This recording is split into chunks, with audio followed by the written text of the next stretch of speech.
My grandmother used to say no mortgage the way other people say grace before a meal, not out of habit, with intention, with the specific satisfaction of someone who had carried something heavy for a long time and set it down and still remembered what the weight felt like.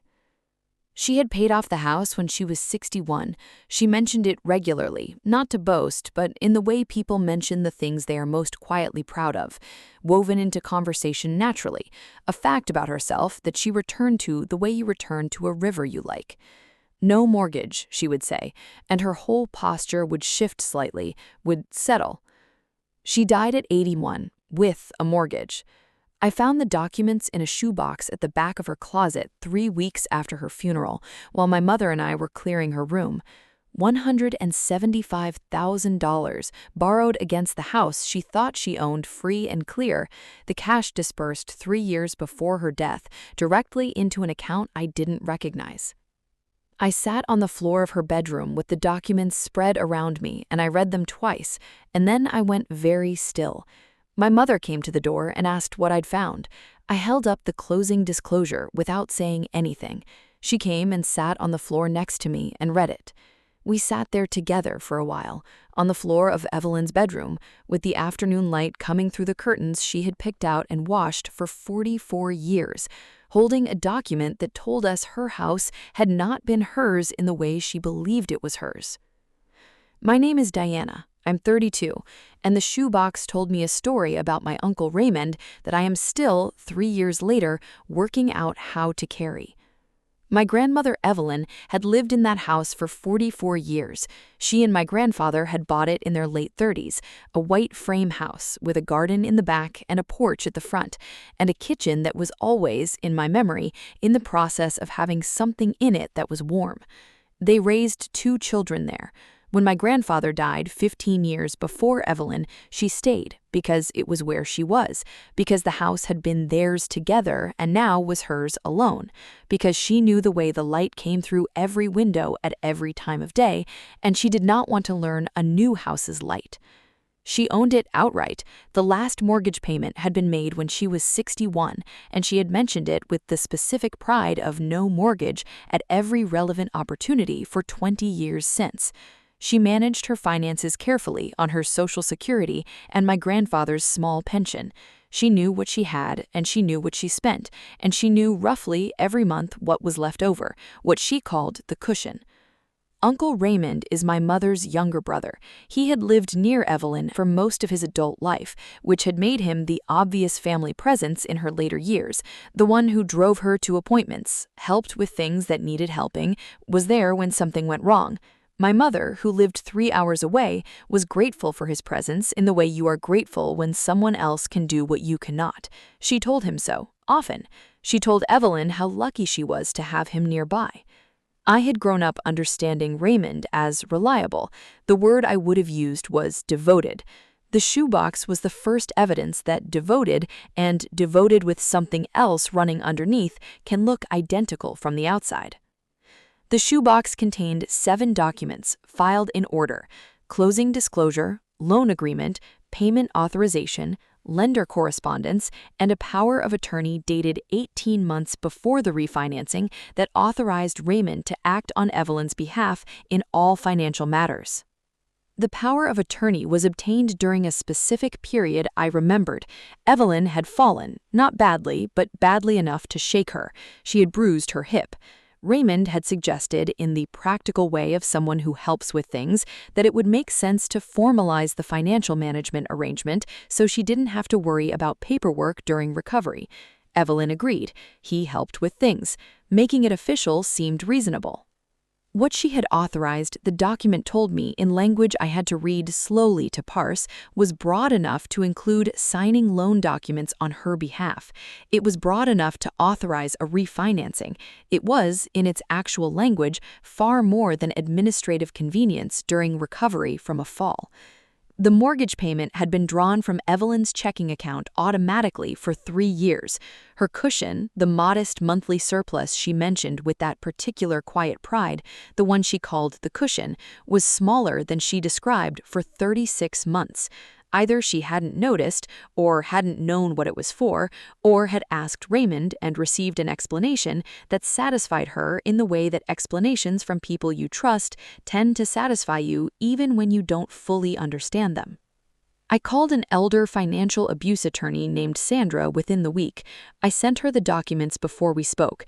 She called back and said very directly, the power of attorney was obtained during a temporary need and was worded far more broadly than what was represented to her. The refinancing was executed using that authority without, based on everything here, her informed understanding of what was being borrowed and where the money was going. This is elder financial exploitation. She also said something I hadn't considered. The bank may have process questions to answer. A legitimate refinancing requires the borrower to be either present at signing or for the power of attorney to be specifically verified for that type of transaction. Depending on how that closing was handled, this may not have been conducted properly on their end either. My mother and I drove to Raymond's house on a Saturday morning. We had not called ahead. He answered the door in his kitchen clothes. He had been making breakfast. There was the smell of bacon, the ordinary Saturday morning texture of a man who had not prepared himself for what was about to happen. We sat at his kitchen table. I put the closing disclosure between us. I put the power of attorney beside it. He looked at both documents for a long time. He didn't say he hadn't done it. He said Evelyn had known. He said she had understood there was a loan. He said the money had been for things, he was vague about what things, and that he had intended to pay it back. My mother said, Raymond, she called me every Sunday for 40 years. She told me when she fixed the porch. She told me when the gutters needed replacing. She told me about every expense that mattered. She never mentioned a mortgage payment. He said, she didn't want to worry you. My mother said, she told me about the $30 plumber and she hid a $175,000 mortgage from me for 3 years? He had no answer. He looked at his kitchen table. Sandra filed the civil complaint for financial elder exploitation the following week. The bank subpoena confirmed what the documents suggested. The refinancing proceeds had been wired to Raymond's account. 3 years of records showed the money spent on debt, on a vehicle, on what appeared to be a pattern of ordinary expenses supplemented by an extraordinary and undisclosed source. The estate, because Evelyn had died with the mortgage now part of her liability, was affected. The house she had believed she owned free and clear was subject to a balance of $162,000 at the time of her death. The estate had to sell the house to satisfy the loan. The house sold 6 months after Evelyn's death. My mother's childhood home, the white frame house with the 44-year garden and the porch and the kitchen where something was always warm, sold to satisfy a debt Evelyn had not known she carried. The settlement conference was held in Sandra's building. Raymond came with his attorney. I came with mine. My mother sat beside me in the conference room, very still in the way she goes still when she is carrying a great deal and has decided how much of it will be visible. At one point, the conference broke for lunch. Raymond and my mother were briefly in the hallway at the same time. I don't know what was said. My mother came back into the conference room and sat down, and we continued, and she has not told me what happened in the hallway, and I have not asked. Some things belong to the person who lived 60 years as someone's sibling. Raymond signed the judgment. He did not look at my mother when he left the room. She watched him go with an expression I cannot name. Not anger exactly, not grief exactly, something that contains both and has not yet found a shape that fits either word. She said in the car on the way home, he was there every day, at the end. I said, I know. She said, I thanked him. Every time I talked to Mom, I said how grateful I was that he was there. I said, I know, Mom. She looked out the window for the rest of the drive. The shoebox is in my apartment now, in my own closet behind other things. I kept it not as evidence, the case is closed, the judgment is signed, but because it's the last thing Evelyn filed before she died that had consequences she didn't understand. She put the documents in a box and put the box at the back of the closet behind the labeled ones, photos before 1980 and cards keep. And the shoebox had no label. I've thought about that. The labeled boxes are things she chose to name. The unlabeled box is something she put away without naming it, which might mean she didn't know what it was, or might mean she knew it was different from the things she wanted and didn't know what to do with it. My grandmother said no mortgage for 20 years. She said it with her whole body, that specific settle, that posture of someone who has set down a weight and remembers what it felt like to carry it. She believed that sentence was true until the day she died. Raymond let her believe it. He was there every day at the end, and she trusted him the way you trust someone who shows up every day.